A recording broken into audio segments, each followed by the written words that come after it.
दोस्तों, हरियाणा में कांग्रेस का हार जाना किसी से भी हजम नहीं हो रहा है। किसी को भी यकीन नहीं हो रहा कि आखिर कांग्रेस हरियाणा में हार कैसे गई।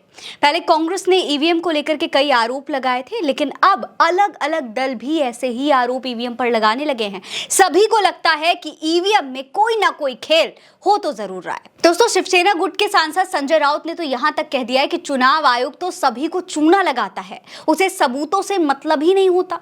राउत ने एक प्रेस कॉन्फ्रेंस के दौरान कहा, अब कौन देखेगा कि राहुल गांधी ने क्या सबूत पेश किए हैं। चुनाव आयोग तो सबको चूना लगाता है। जनता को यह सोचना चाहिए कि किसने क्या किया है और कौन महाराष्ट्र में क्या करना चाहता है। असल में दोस्तों, कुछ ही समय में महाराष्ट्र में भी चुनाव होने वाले हैं। ऐसे में संजय राउत का ये बयान बहुत ही अहम माना जा रहा है। कहीं ना कहीं वो जनता को और साथ ही साथ अपने कार्यकर्ताओं को भी ईवीएम से सतर्क करने की पूरी कोशिश कर रहे हैं। उन्हें डर है कि कहीं हरियाणा में जो हुआ वो एक बार फिर से महाराष्ट्र में भी ना हो जाए। संजय राउत ने इस दौरान महाराष्ट्र सरकार पर वोट जिहाद का आरोप भी लगाया, क्योंकि महाराष्ट्र में नवंबर में चुनाव होने वाले हैं। ऐसे में सरकार की ओर से कई योजनाओं का ऐलान भी किया गया है। इसमें से एक लड़की बहन योजना भी है। इसको लेकर उन्होंने कहा है कि लड़की बहन योजना लॉन्च की गई है। इसके अलावा मदरसा के टीचर्स की सैलरी में भी इजाफा किया गया है। ये कहीं ना कहीं वोटों को आकर्षित करने के लिए सरकार वोट जिहाद कर रही है। दोस्तों, संजय राउत ने अपने बयान में कहा कि ये वोट जिहाद नहीं है। कई योजनाओं का ऐलान किया गया है, लेकिन जनता जानती है कि आखिर क्या किया जा रहा है। यदि हमने यही कदम उठाया होता तो कहा जाता कि वोट जिहाद किया जा रहा है। अब क्या कहेंगे। वैसे तो दोस्तों, संजय राउत पहले भी ईवीएम पर सवाल उठाते रहे हैं, लेकिन कांग्रेस ने तो ईवीएम के मसले को काफी गंभीरता से लिया है। हरियाणा चुनाव के बाद से ही इस मामले पर तमाम विपक्षी नेता सवाल उठाते रहे हैं। इसके लिए एक फैक्ट चेक कमेटी भी कांग्रेस ने गठित करने का ऐलान किया है।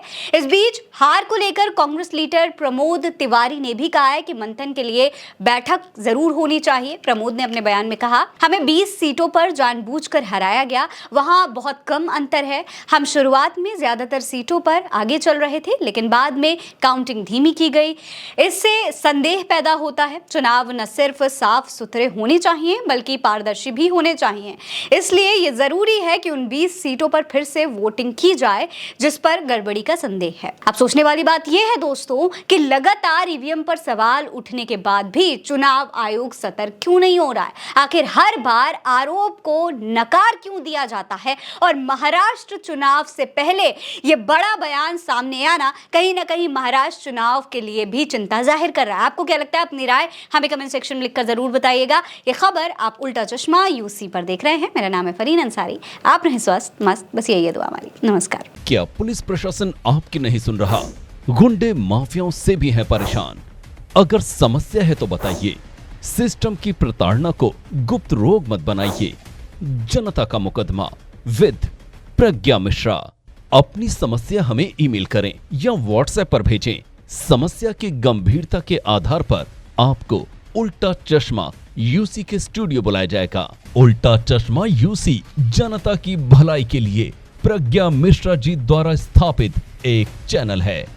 हमारे पास संसाधन सीमित हैं, लेकिन समाज की भलाई का जज्बा असीमित है। अगर आप हमें सपोर्ट करना चाहते हैं तो हमारा आर्थिक सपोर्ट करें और स्क्रीनशॉट जरूर भेजें, जिससे हम आपका आभार व्यक्त कर सकें और असल में उस आम जनता का मुकदमा लड़ सकें जिसकी कोई नहीं सुनता।